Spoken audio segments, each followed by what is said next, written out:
আমরা এখন আছি গেন্টিং হাইল্যান্ড বৌদ্ধ টেম্পল এরিয়াতে। এখানে অসংখ্য বৌদ্ধ ধর্মের অসংখ্য দেবী দেবতার মূর্তি আছে। আর সবচেয়ে বড় যে মূর্তিটা সেটা হলো বৌদ্ধ ধর্মের প্রবক্তা গৌতম বুদ্ধের।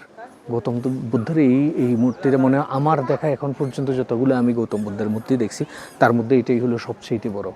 নর্মালি আমরা জানি যে উনি ধ্যান করতেন। বৌদ্ধ ধর্মের যে রুলস রেগুলেশনের মধ্যে যারা পড়ছেন বা ওনার বায়োগ্রাফি যারা জানে না তারা হয়তো ভালো করেই জানেন যে উনি শান্তিপ্রিয় মানুষ ছিলেন।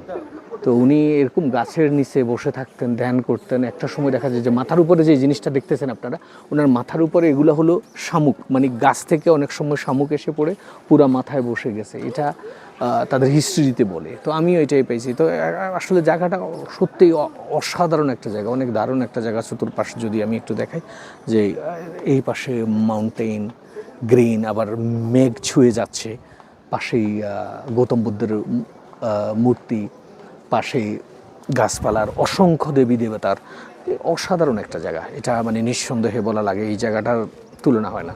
It's fine, thank you.